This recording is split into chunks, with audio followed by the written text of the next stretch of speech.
Remote Overlooks. What in the heck are the Remote Overlooks, Todd? Hi, I'm Todd. I'm the owner of Todd's Amazing Tours, and I'm going to try to knock out that question super quick. I don't know how many other videos you've watched prior to this, but you probably have video fatigue. I hope not too bad, but I'm going to try to knock this out as quick as possible. 90% of the guests that go to the Grand Canyon go to where everybody goes, which is the Grand Canyon Village. We do stop there too, because there is some history to be seen. However, where we like to spend the majority of our time and where we kind of nudge our guests to spend the majority of their time is at these remote overlooks. So if you can imagine, there's two ways into the park. There's the most popular way, where probably 90% of the guests come into the park, which is the way we go into the park, through the south entrance. They're significantly different, by the way. The south entrance and the east entrance. The east entrance is probably, a third the size of the south entrance. That just tells you the volume that comes through that gate.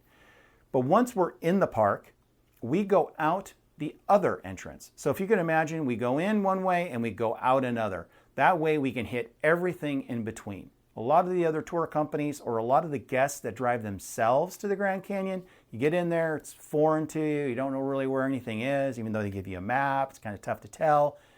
They stick to what is easy, which is the village.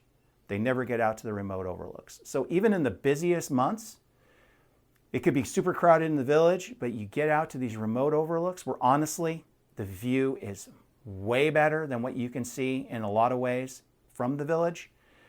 The crowds thin out.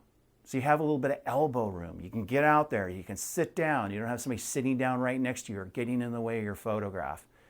There are crowds out there because they're not completely covert. People do know they're there, and if they look at the map, they could figure it out.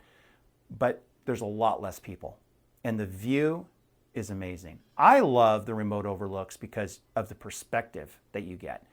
You're kind of looking down the Colorado River as the Colorado River goes into the deepest part of the canyon. So you're kind of looking down instead of downriver, instead of down into the canyon itself, which is a cool perspective. Plus you can see the Colorado River. You would think you'd be able to see the Colorado River from every perspective, but you really can't. These remote overlooks, every time you stop, you see a little bit more of the Colorado. And then by the time you get to the last stop, the Colorado River is like bam, right there. And you can really get a great look of the canyon. So that's what the remote overlooks are. If you have any questions about any other aspect of the tour, of course, give me an email, shoot me an email. I get that right on my phone or at my desk or wherever I'm at. You can also text message the number on the website.